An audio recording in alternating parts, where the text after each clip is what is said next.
Selamat pagi anak-anak semuanya, salam sehat selalu. Anak-anak semuanya, semoga kalian semua dalam keadaan yang sehat, dalam keadaan yang penuh semangat. Anak-anak, pada bulan September, gereja memperingati sebagai bulan kitab suci, di mana pada bulan September kita secara khusus akan merenungkan kitab suci ya, sabda Tuhan yang ada di dalam kitab suci. Nah, pada tahun ini tema BKSN nasional adalah Yesus sahabat seperjalanan kita. Nah, anak-anak semuanya, tentu tema ini sangatlah familiar dengan kita ya, bahwa kita itu pasti punya sahabat. Nah, sahabat itu adalah orang yang sangat dekat dengan kita, orang yang senantiasa ada dalam situasi apapun dalam hidup kita. Nah, pada kesempatan ini kita akan merenungkan bagaimana Yesus di dalam hidup kita ini menjadi sosok sahabat yang dekat, yang senantiasa ada untuk diri kita. Nah, anak-anak semuanya, pada pertemuan yang pertama ini, tema kita adalah Yesus sahabat bagi mereka yang putus asa.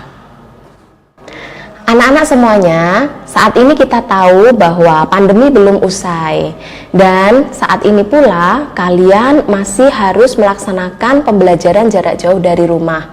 Tentu, masa-masa seperti ini, semua orang atau banyak orang ini akan mengalami kesulitan hidup ya, termasuk kalian juga mungkin dalam mengerjakan tugas-tugas, kalian pasti merasakan ada banyak sekali kesulitan. Nah, anak-anak, pada saat ini, pertemuan yang pertama ini, kita akan merenungkan bagaimana Yesus menjadi sahabat bagi siapa saja yang merasa putus asa. Dalam nama Bapa dan Putra dan Roh Kudus, amin. Anak-anak semuanya, kita tahu bahwa di dalam hidup ini kita tidak bisa berjalan sendiri, tidak bisa hidup seorang diri. Kita butuh teman, apalagi ketika kita sedang mengalami kesulitan hidup atau mengalami hambatan-hambatan di dalam hidup. Dalam hal ini kita mempunyai sahabat iman yang senantiasa ada untuk kita. Dia adalah Yesus. Bagi kalian para remaja, Yesus menjadi sosok yang sangat dekat dalam hidup kita. Apalagi pada saat kita mengalami beban hidup yang sangat berat. Anak-anak semuanya, kita akan merenungkan hari ini dari bacaan yang diambil dari Injil Matius bab 14 ayat 22 sampai dengan 23. Sebelumnya, kita akan membuka pertemuan kita hari ini dengan doa pembuka. Mari kita siapkan hati untuk berdoa. Marilah kita berdoa. Allah Bapa di surga, kami bersyukur karena Engkau telah menganugerahkan rahmat kehidupan kepada kami. Engkau juga memberi kami berbagai pengalaman hidup, baik yang menyenangkan maupun yang menantang. Utuslah Roh Kudus-Mu untuk membimbing kami dalam merenungkan situasi sulit karena pandemi COVID-19 yang membuat kami cemas, khawatir, kecewa, bosan, marah, dan bahkan putus asa. Semoga melalui permenungan ini, kami semakin yakin bahwa situasi sulit ini pasti akan berlalu, sebab Engkau datang mendekati, mengulurkan tangan, dan menolong kami. Doa ini kami sampaikan padamu dengan perantaraan Yesus Kristus, Tuhan dan Juru Selamat kami. Amin. Anak-anak semuanya, kita akan mendengarkan bacaan dari Injil Matius bab 14 ayat 22 sampai 33. Yesus berjalan di atas air. Sesudah itu, Yesus segera memerintahkan murid-muridnya naik ke perahu dan mendahuluinya ke seberang. Sementara itu, Ia menyuruh orang banyak pulang. Dan setelah orang banyak itu disuruhnya pulang, Yesus naik ke atas bukit untuk berdoa seorang diri. Ketika hari sudah malam, Ia sendirian di situ. Perahu murid-muridnya sudah beberapa mil jauhnya dari pantai dan diombang-ambingkan gelombang karena angin sakal. Kira-kira jam 3 malam, datanglah Yesus kepada mereka dan berjalan di atas air. Ketika murid-muridnya melihat dia berjalan di atas air, mereka terkejut dan berseru, "Itu hantu!" Lalu berteriak-teriak karena mereka takut. Tetapi segera Yesus berkata pada mereka, "Tenanglah, aku ini. Jangan takut." Lalu Petrus berseru dan menjawab dia, "Tuhan, apabila itu Engkau, suruhlah aku datang kepadamu berjalan di atas air." Kata Yesus, "Datanglah." Maka Petrus turun dari perahu dan berjalan di atas air mendapatkan Yesus. Tetapi ketika dirasakan tiupan angin, takutlah ia dan mulai tenggelam lalu berteriak, "Tuhan, tolonglah aku." Segera Yesus mengulurkan tangannya, memegang dia dan berkata, "Hai engkau orang yang kurang percaya, mengapa engkau bimbang?" Lalu mereka naik ke perahu dan angin pun redalah. Dan orang-orang yang ada di perahu menyembah dia, katanya, "Sesungguhnya engkau anak Allah." Demikianlah Injil Tuhan. Terpujilah Kristus. Anak-anak semuanya, kita tadi sudah mendengarkan bacaan kisah tentang Yesus yang berjalan di atas air. Anak-anak, kalau kita mencermati pada bacaan sebelumnya atau pada perikop sebelumnya, itu ada sebuah kisah Yesus sedang memberi makan 5.000 orang. Jumlah yang sangat banyak ya. Pada saat itu Yesus mengajar, lalu juga sekaligus memberi makan orang-orang yang mendengar pengajarannya. Nah, setelah kegiatan itu usai, maka Yesus ingin bertolak ke seberang atau pergi ke seberang ya, bersama dengan para murid. Namun, Yesus menyempatkan diri untuk berdoa. Nah, ketika berdoa, Yesus memilih tempat di atas bukit karena tempat itu dirasa tempat yang tenang untuk dia berdoa, menjalin komunikasi dengan Tuhan. Nah, Yesus dalam bacaan tadi meminta para murid itu untuk pergi meninggalkan dia, untuk mendahului Yesus pergi ke seberang. Ya, kira-kira sudah setengah perjalanan ya anak-anak ya, lalu terjadilah ya di lautannya atau di tempat itu badai yang besar, gelombang yang besar. Nah, sehingga perahu yang dinaiki oleh para murid Yesus itu menjadi terombang-ambing. Nah, mereka pasti merasa sangat takut ya. Siapa sih yang nggak takut ya? Coba kalau kalian ada dalam situasi itu, pasti kalian akan sangat takut ya. Mereka takut, khawatir. Apa yang dikhawatirkan? Mereka takut kalau mereka tidak selamat, jatuh ke dalam air, tergulung ombak dan binasa.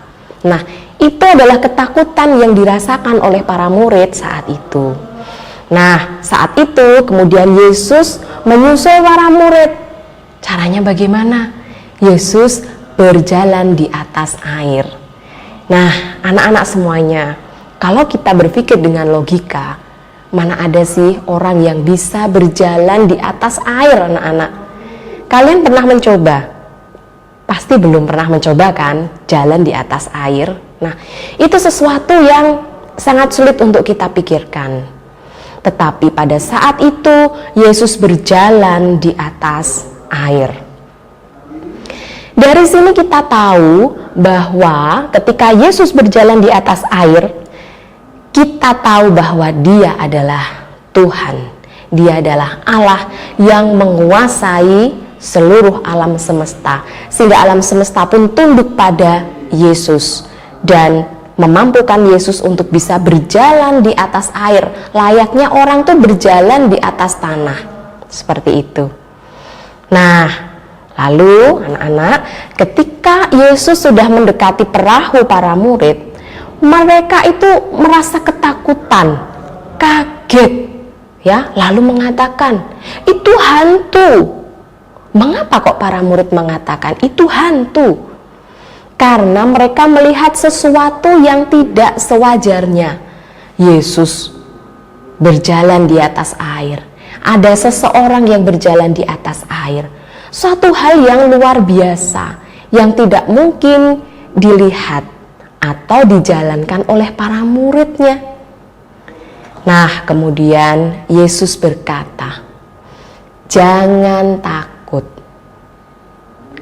Nah, dalam situasi badai yang melanda waktu itu, para murid merasa takut. Tetapi Yesus berkata, "Jangan takut, aku ini." Yesus ingin menunjukkan bahwa Yesus bersama mereka, gurunya bersama dengan para muridnya. Nah, dari situ kita bisa melihat ya, besarnya kekuasaan Tuhan dalam hidup manusia, sehingga dalam topan badai sekalipun Yesus beserta manusia, beserta para muridnya. Nah, namun anak-anak, apakah para murid percaya begitu saja kalau orang yang berjalan di atas air tadi adalah Yesus? Tentu tidak. Petrus, yaitu ketuanya para murid, ya, seperti kalian di kelas ya, ada ketua kelasnya kan yang bertanggung jawab atas kalian semua di kelas. Nah, saat itu Petrus menjadi ketua di antara para muridnya, ya. Nah, Petrus adalah orang pertama yang meragukan bahwa itu adalah Yesus. Lalu Petrus berkata, Petrus berkata seperti ini, anak-anak, "Tuhan, apabila Engkau itu, suruhlah aku datang padamu."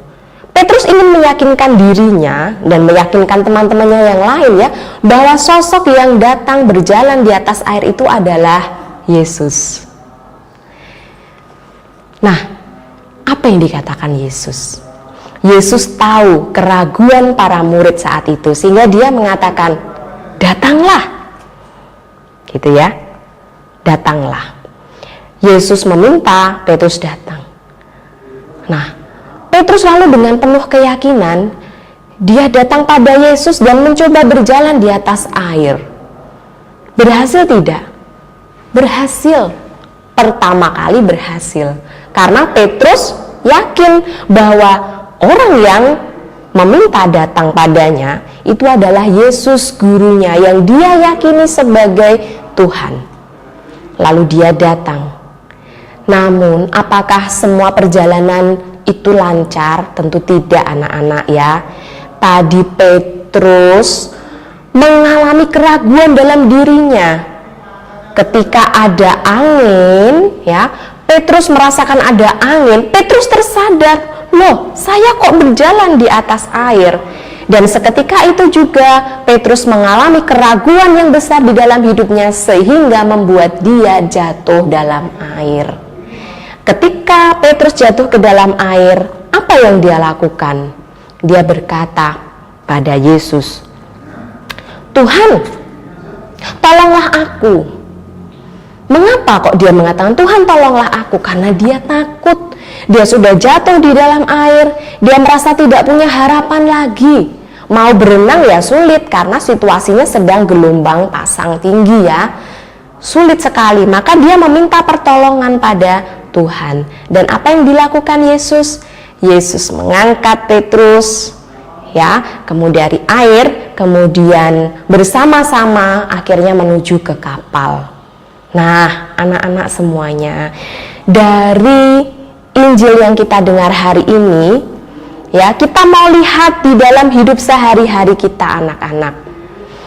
Pasti kita semua pernah mengalami cemas, atau merasa frustasi, atau merasa gagal, apa yang kita inginkan tidak terlaksana dalam hidup.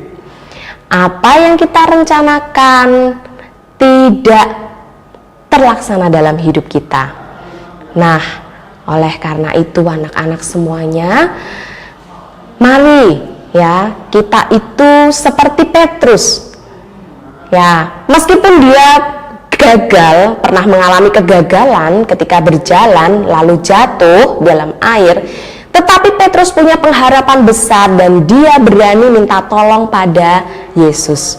Nah, mari anak-anak, sekarang bila kamu mengalami kesulitan dalam hidup, entah karena PJJ, tugas yang banyak, tugas proyek yang banyak banget, teman-teman yang mungkin tidak bisa diajak kerjasama, atau dalam keluarga, situasi keluarga yang mungkin sedang ada masalah, ya, kehilangan orang-orang yang kita sayangi, atau juga mengalami hambatan yang lainnya. Yuk mari kita seperti Petrus ya, kita minta tolong pada Tuhan. Kita yakin bahwa Tuhan pasti menolong kita, mengangkat kita dan berjalan bersama Tuhan.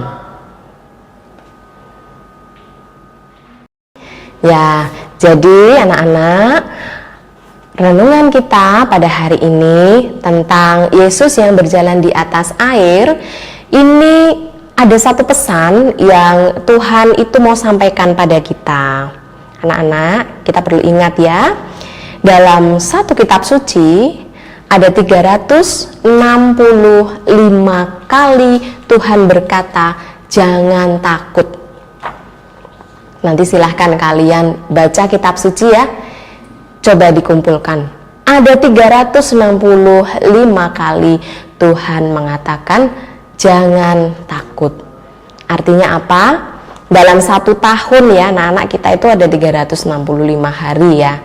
Nah, kalau ada 365 kata jangan takut yang dikatakan Tuhan dalam hidup kita, ya, maka setiap hari Tuhan mengatakan jangan takut. Nah, anak-anak semuanya, bagi kalian yang saat ini sedang merasakan kesulitan hidup, ingat ya, jangan takut.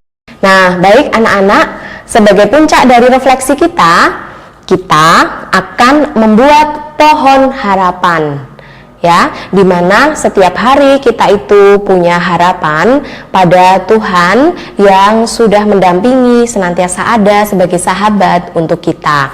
Anak-anak, caranya cukup mudah, jadi silahkan nanti kalian membuat gambar pohon ya, anak-anak seperti ini ya, gambar pohon ya.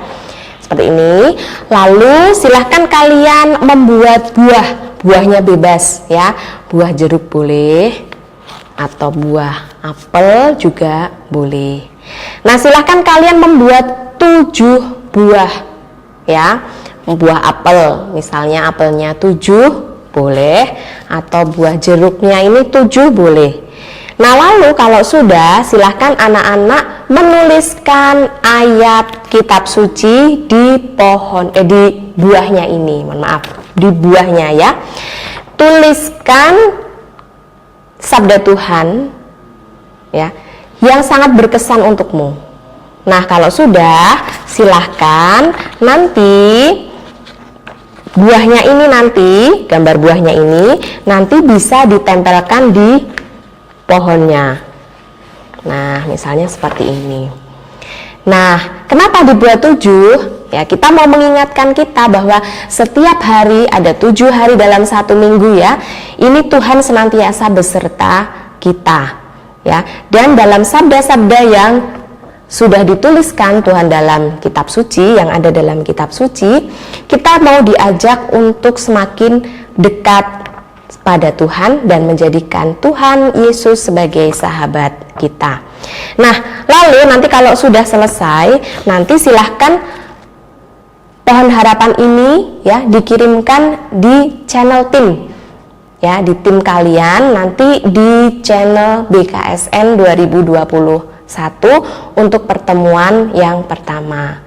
Nah, anak-anak semuanya, kita mau berterima kasih ya pada Tuhan karena Tuhan sudah baik, sudah menjadi sahabat dalam hidup kita. Kita mau mengakhiri pertemuan kita pada sesi yang pertama ini atau pertemuan yang pertama ini dengan berdoa. Mari kita siapkan hati kita akan berdoa. Marilah berdoa. Ya Allah, bimbinglah kami selalu dalam perjalanan hidup kami. Tanamkanlah kesadaran dan harapan dalam diri kami bahwa badai hidup yang kami alami pasti akan berlalu jika kami terus bersandar pada kekuatan-Mu. Berjalanlah bersama kami sebagai seorang sahabat yang setia, agar kami bisa bangkit ketika kami susah, sedih, kecewa, dan putus asa. Demi Kristus, Tuhan dan pengantara kami, yang hidup dan berkuasa bersama Dikau dan Roh Kudus, kini dan sepanjang masa. Amin. Dalam nama Bapa dan Putra dan Roh Kudus. Amin. Sampai jumpa anak-anak semuanya. Salam sehat selalu. Tuhan memberkati.